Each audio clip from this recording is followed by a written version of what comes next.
The forgotten library that changed the world. What if I told you that one of the greatest libraries in human history was never built in Europe, never stood inside the walls of Rome, and was never hidden beneath the sands of Egypt? Instead, it stood in the heart of Africa. For centuries, people crossed scorching deserts, risking hunger, thirst, and death, not in search of gold, but in search of knowledge. Thousands of handwritten books filled its shelves. Scholars gathered from distant lands. Students traveled for months just to sit at the feet of Africa's greatest teachers.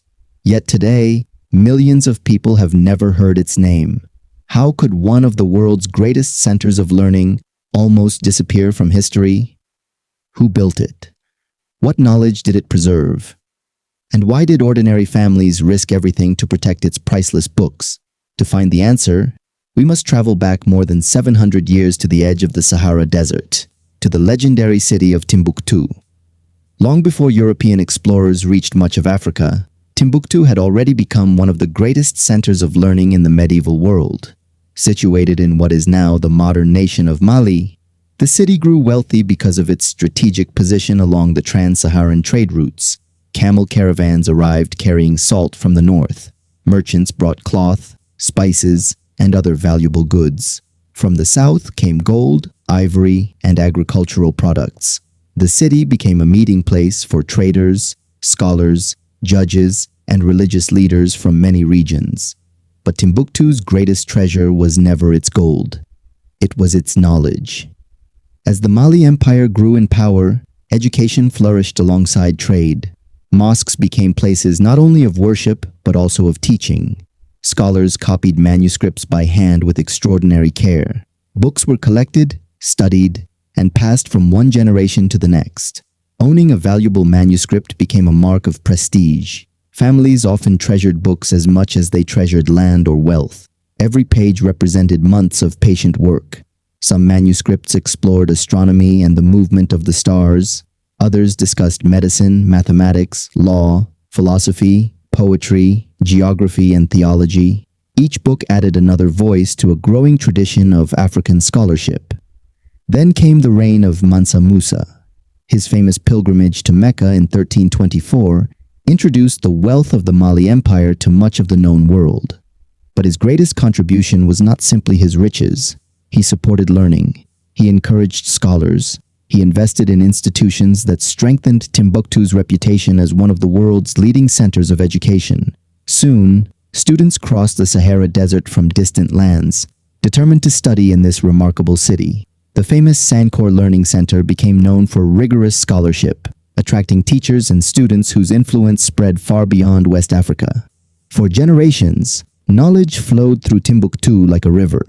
The city became one of humanity's greatest intellectual treasures. But history would soon test whether that treasure could survive. As the years passed, Timbuktu became more than a city. It became a symbol of knowledge. Its reputation spread across Africa, North Africa, and the Middle East. Travelers returned home speaking of a place where books were more valuable than precious metals. Some even claimed that owning a rare manuscript brought greater honor than owning a chest filled with gold. Every day, teachers gathered beneath the shade of courtyards and inside mosques to share knowledge with eager students. Lessons lasted for hours. Questions were encouraged. Ideas were debated. The city was alive with learning. The famous Sankore Learning Center, together with the Jingireber and Sidi Yahya mosques, helped make Timbuktu one of the greatest intellectual centers of the medieval world. Students studied astronomy to understand the heavens. Doctors copied medical texts describing illnesses and treatments. Judges carefully preserved legal records. Historians documented the rise and fall of kingdoms. Poets wrote verses celebrating faith, wisdom, and human life. Every manuscript was written by hand. There were no printing presses. Each page demanded patience, skill, and dedication.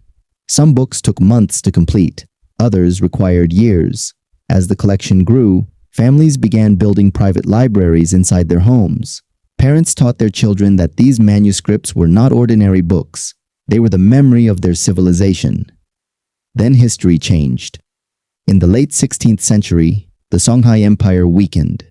In 1591, an army from Morocco crossed the Sahara Desert and defeated the Songhai forces. Political instability spread across the region.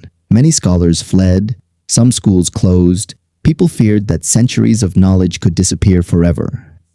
The people of Timbuktu faced an impossible choice: leave the manuscripts behind and risk losing everything, or secretly protect them for future generations. They chose courage. Quietly, families removed thousands of manuscripts from public buildings. Some were hidden inside wooden chests. Others were wrapped in cloth and concealed beneath floors. Many were carried through villages under the cover of darkness. No one knew how long they would remain hidden. Parents passed them to their children. Children later entrusted them to their grandchildren. Generation after generation became silent guardians of Africa's written history. Years became decades. Decades became centuries. The world outside slowly forgot what Timbuktu had once been. Some even claimed that Africa had produced little written scholarship before colonial times. But behind the mud brick walls of ordinary homes, the truth remained hidden. Thousands upon thousands of manuscripts survived because ordinary families refused to let history disappear. They understood something the rest of the world had forgotten. Gold can be stolen, empires can fall, cities can crumble, but knowledge, if protected, can outlive them all. And after centuries of silence, the hidden libraries of Timbuktu were finally about to reveal their greatest secret. And after centuries of silence, the hidden libraries of Timbuktu were finally about to reveal their greatest secret.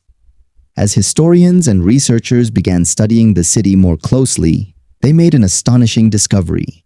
The manuscripts had never truly disappeared. They had been protected by generations of ordinary families who understood their value.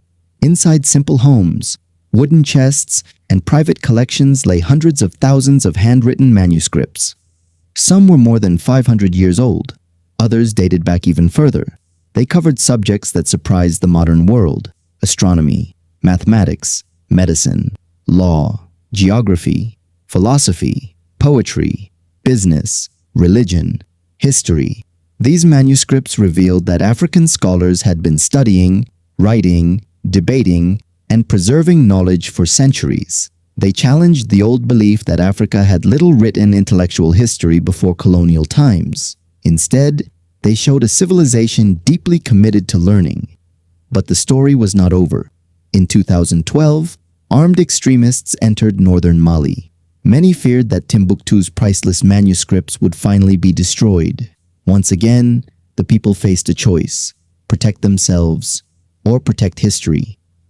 Just as their ancestors had done centuries earlier, librarians, families, and volunteers secretly packed thousands of manuscripts into metal trunks and wooden boxes. Under the cover of darkness, they carried them away by car, by boat along the Niger River, and by any safe route they could find. It was one of the greatest cultural rescue missions of modern times. Because of their courage, the overwhelming majority of the manuscripts survived. Today, they remain among Africa's greatest historical treasures. They remind the world that knowledge has no single birthplace. Great civilizations have risen on every continent, and Africa has long been one of them. The story of Timbuktu is not simply about old books.